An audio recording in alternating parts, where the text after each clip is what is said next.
Bonjour à tous, j'espère que vous allez bien, que vous passez un bel été. Et pour ma part, je suis ici pour vous parler aujourd'hui de la question du libre arbitre, parce que c'est une question à laquelle on m'a demandé de répondre, et en tout cas de poser mon regard sur ce thème. Et je trouve que c'est une question très pertinente parce qu'elle a été abordée de mille et une façons. Et c'est vrai que tous les chemins mènent à Rome, donc pourquoi pas passer par la case libre arbitre pour pouvoir parler de notre essence divine et notre essence profonde. J'aime en tout cas beaucoup ce thème. Libre arbitre, finalement, ça veut dire être libre de ses choix. Et donc on dit que l'être humain, ce qui est un peu sa chance mais aussi sa malchance, c'est qu'il a le libre arbitre. Ça veut dire qu'il a été à quelque part balancé comme ça sur terre et on lui a dit, bah voilà, maintenant tu es là dans ce monde de tentation et débrouille-toi, fais de ton mieux pour retrouver la source divine qui est en toi. Si tu veux tout foutre en l'air et faire absolument n'importe quoi, bah ce sera ton choix et ça ne regarde que toi. Et si tu vas prendre cet instant d'incarnation sur terre pour parfaire ton chemin de vie et ton chemin d'âme, eh bien, tout te sera donné pour que tu puisses le faire également. Et donc, en fait, on met en dissonance, en décalage, le libre arbitre humain, qui serait a priori différent, en différence par rapport au non-libre arbitre qu'auraient d'autres êtres de ce champ qui compose l'univers, comme par exemple les anges, qui eux auraient une conscience de source et de service. Donc en fait on met bien ici la notion de être en service ou d'avoir son libre arbitre en opposition. Donc en fait on veut dire ici que les anges, eux, ils sont au service de la source divine, de la cause, de l'humanité, ils sont là pour faire évoluer le grand tout, alors que nous, on serait un petit peu ces rejetons, ces adolescents ou ces mauvais élèves par ailleurs qui peuvent choisir d'être des bons élèves en classe ou de faire absolument n'importe quoi. Et j'aimerais bien apporter un peu de nuance à tout ça. Parce qu'en fait, quand on est en train de faire agir son libre arbitre et qu'on croit qu'on est en train d'œuvrer en fonction de nos aspirations, il faudrait qu'on se pose la question de au service de qui est-on en train d'agir? Est-ce qu'on est en train d'agir au service de son soi supérieur, qui est notre interreliance avec la source, qui est l'espace de notre graine originelle, ou est-ce que je suis au service des blessures que je suis venue vivre et expérimenter ici, mais aussi guérir? Et souvent, quand on a à faire des choix, c'est pas très clair pour nous en tant qu'être humain parce qu'on a ce voile de l'amnésie, ce voile qui est causé par ce spectre de vie dans cette dimension dans laquelle on vit, qui fait qu'on ne se rend pas forcément très bien compte de si on est au service de nous-mêmes, de notre aspiration profonde, ou d'un manque de confiance en soi qui a besoin de se réaliser dans certains espaces de notre vie. Si on est en train de faire valoir avec détermination notre souveraineté en disant non, ça ne me convient pas, et qu'on pense qu'on est en fait en train de faire réagir notre souveraineté, alors qu'en fait on est en train de faire vibrer une blessure à l'intérieur de nous, d'un manque de reconnaissance, encore une fois manque de confiance en soi, ou d'avoir la sensation d'être irrespecté, ou de ne pas savoir se respecter, ou que les autres nous ont manqué d'égard. Donc c'est pas toujours évident de savoir à quel endroit finalement c'est notre âme qui parle, notre âme qui dit oui, tu es souveraine, oui, tu as la liberté d'action dans ce champ, dans dans ce champ de jeu qu'est cette exposition de notre être durant sa manifestation et son incarnation humaine, ou si c'est tout simplement les jeux des illusions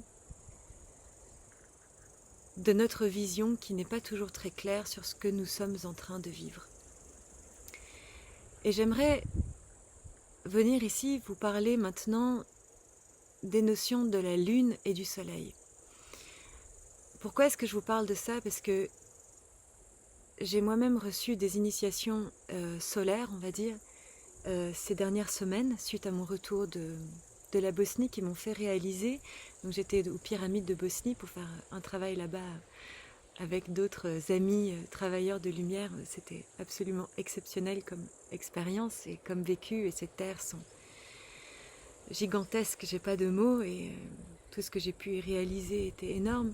Mais par rapport à cette question de libre arbitre, eh bien, il me semble important de parler de ce que représente la Lune pour nous, la matrice de la Lune, qui est une matrice en fait qui est comme un miroir, qui est comme un couvercle en fait qui est mis sur nous, qui va mettre en résonance tout ce qui n'a pas encore été résolu à l'intérieur de nous, mais que nous allons devoir traverser pour pouvoir atteindre la matrice du Soleil. Et la matrice du Soleil qui contient notre essence christique, notre souveraineté, notre puissance et notre plein pouvoir. Donc vous voyez, ces deux matrices, matrice solaire et matrice lunaire, sont indissociables, parce que nous sommes obligés à des moments de retourner à l'intérieur dans cette matrice lunaire qui est aussi à quelque part le principe féminin, puisqu'il nous demande de faire retour dans cette matrice sombre, dans ce... On en parle dans la prêtrise de Marie-Madeleine ou dans les prêtrises du féminin sacré. J'en parle beaucoup aussi dans les enseignements d'Isis que je transmets, de comment nous devons aller voir tout ce qui se passe à l'intérieur dans ce trou noir depuis lequel tout peut réémerger, tout peut naître et être construit. Cette matrice qui est plus masculine, si on veut bien, parce que solaire, et qui vient faire rayonner le spectre de qui nous sommes. Et c'est justement autour de ça que je voulais parler durant l'atelier que je vais organiser. Là, je ne sais pas si vous avez vu, mais j'organise un atelier autour de ça le 28, vendredi 28 à 20h30. Et je trouve hyper important de réfléchir à où nous en sommes dans notre cursus et dans nos cycles de cet continuum que nous traversons, si nous sommes dans un cycle lunaire ou si nous sommes dans un cycle solaire. Et où va être mis notre libre arbitre par rapport à si nous sommes en train d'être en introspection et de guérir des plaies ou des zones d'ombre à l'intérieur de nous, ou si nous sommes dans un cycle à l'intérieur duquel nous devons rayonner, prendre notre place, exprimer qui nous sommes, et dire de nous, dire de notre vérité et la mettre en place dans la matière. Il y a des espaces dans lesquels, si nous sommes dans un cycle lunaire, nous avons besoin d'être dans cette introspection. Et si nous sommes dans cette phase d'introspection, et peut-être qu'il y a le mental de l'ego qui dit non, là tu devrais être en train de rayonner, tu devrais statuer haut et fort de toi. Et en fait non, pas forcément. C'est peut-être le moment d'être en vulnérabilité et d'être dans sa fragilité et de réfléchir à quelle sera la prochaine étape, ou juste tout simplement d'intégrer ce qui est là.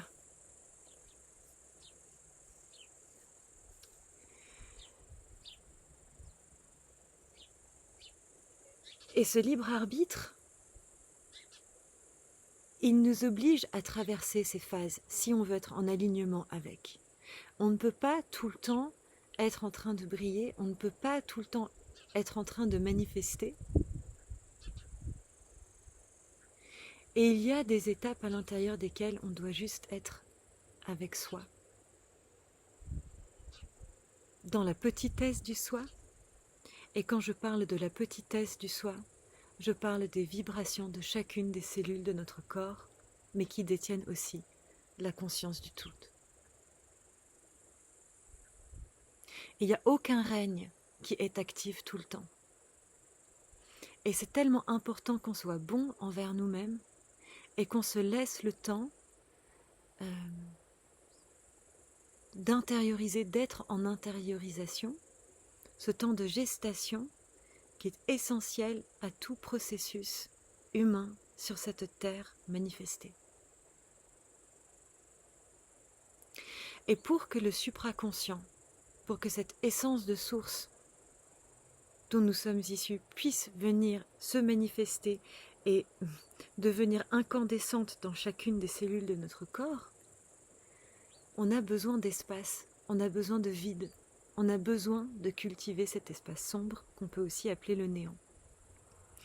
Qui est en fait, le néant en fait est le principe d'amour, si on veut bien, puisque l'amour est le principe d'aimant de source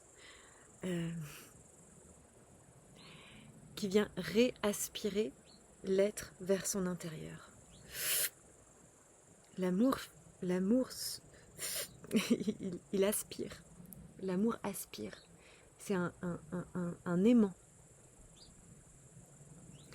Et la lumière, et c'est pour ça qu'on appelle ça aussi l'amour, le principe féminin de la source, alors que la lumière, elle est dans l'expansion. Elle est dans l'ouverture.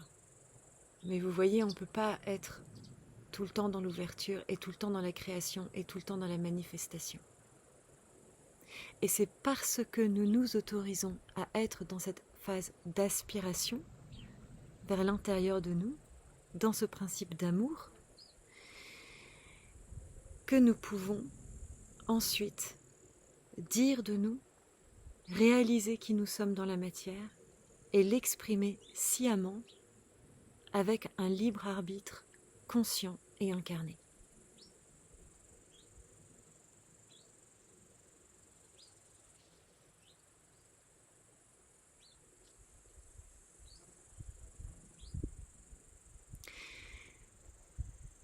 Et on se met parfois beaucoup la pression à devoir être de ceci ou de cela.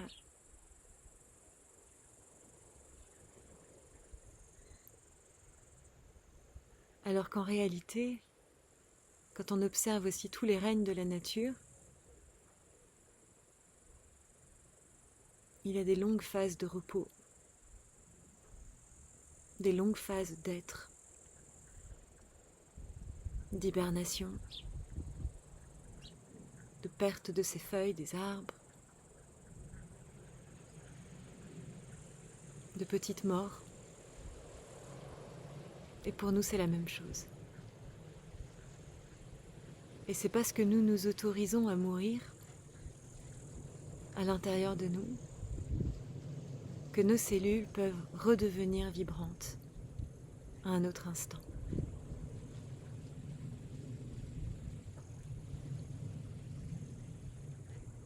Libre arbitre, finalement, veut dire agir au plus proche de soi avec la conscience que nous détenons dans cet instant T et de bien comprendre aussi que si la conscience que nous détenons dans un certain instant est encore sous l'emprise de certaines parts d'ombre en nous, c'est-à-dire des parts qui n'ont pas encore été mises à la lumière de notre soleil, ou du soleil, selon son principe d'astre qui gouverne tout le système solaire à l'intérieur duquel nous vivons, et donc nous.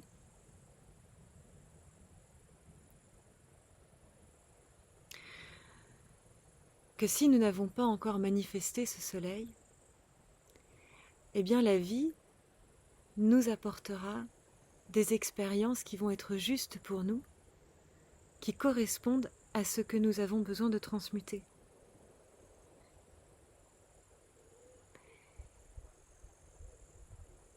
Et on peut dire qu'à ce moment-là, ben non, on n'a pas le choix. Je vois toutes ces personnes qui font des vidéos sur la loi de l'attraction, attirer à vous Mais on ne va pas pouvoir attirer à soi tout ce qui n'est pas encore en vibration correcte avec notre intérieur. Et c'est pour ça que les phases lunaires sont aussi importantes. Et elles sont inconscientes, ces phases lunaires. Mais la vie, dans son intelligence suprême, nous montre tout ce qui n'a pas encore été révélé. Vous voyez que quand on traverse un épisode difficile, lunaire par exemple, et qui nous demande cette introspection, qu'on peut dire « je n'ai pas consciemment fait le choix », enfin au niveau de mon mental de l'ego, je n'ai pas consciemment fait le choix de vivre cette expérience. Par contre, c'est ce que la vie dans son intelligence suprême, en collaboration avec mon soi supérieur, avec ma sur-âme, a choisi pour moi d'expérimenter pour que je puisse transmuter et alchimiser tout ça. Et bien c'est complètement juste. Et votre libre arbitre ici, il va consister non pas à choisir les expériences de votre vie, mais à y réagir de manière suprême ou honorifique de votre être en train de traverser cette expérience. De manière responsable, de manière qui prend considération de l'humain avec un grand H qui est en vous. C'est action, réaction. Comment est-ce qu'on réagit? Et c'est dans la manière qu'on a de réagir qu'on montre si notre libre arbitre est souverain ou pas.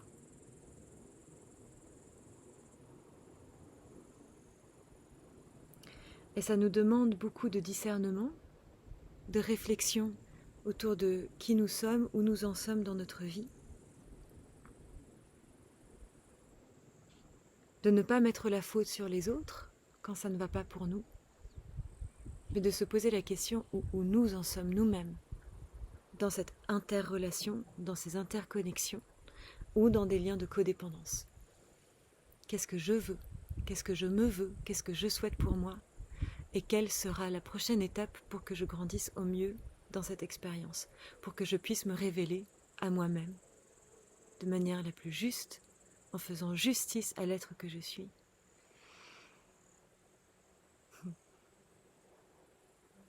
De manière solaire ou christique. Se faire justice, c'est important. Voilà. Alors en ce qui concerne la question de libre arbitre, je pense avoir fait un peu le tour de la question, mais s'il y a encore des choses qui ne sont pas très claires pour vous, n'hésitez pas à laisser un commentaire pour que je puisse creuser encore un peu plus tout ça. J'essaye de rendre ces enseignements les plus simples possibles. Et si vous sentez l'appel d'aller creuser encore un peu plus autour de ces notions d'initiation solaire et de comment est-ce que les initiations solaires sont intimement imbriquées dans la réception de notre corps par ces vibrations, de ces vibrations dans nos fascias, ce qui est essentiel en fait, que nos fascias, qui est une des matrices originelles des constitutions de notre être, et ça je le décrirai encore plus davantage dans ce workshop du 28 juillet 2023, je précise. Eh bien n'hésitez pas à venir. Et ce sont des préceptes autour desquels nous avons la possibilité d'avancer et qui vont être essentiels pour nous avec le lien du supraconscient dans le corps et dans la matrice solaire et terrestre de notre être, qui a besoin d'être solidement ancré et posé ici et maintenant et pendant les années qui suivent. Donc ce lien sera disponible en replay, vous allez pouvoir le réécouter autant de fois qu'il vous sera nécessaire. Et c'est une pratique de sadhana, donc une pratique spirituelle quotidienne qui vous sera très utile. Où je vais vous guider par les différentes voies qui m'ont été montrées pour mon processus personnel que je viens transmettre ici. Et tout ça pour vous accompagner dans votre propre processus, parce que quand les activations solaires sont là, on ne peut pas les éviter et en fait elles sont là. Les vents solaires sont très actifs et très présents pour nous. Donc plutôt que de les ignorer, aussi bien les traverser en conscience et en permettant à notre système nerveux d'être un réceptacle solide et fluide à la fois de ces énergies, de ces vibrations qui viennent nous habiter.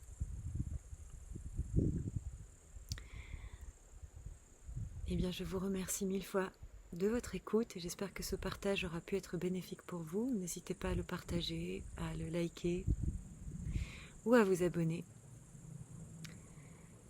parce que ce sera un grand soutien pour toutes les autres personnes qui pourraient avoir aussi envie de recevoir cette information. Eh bien, je vous embrasse très fort et je vous dis à très bientôt.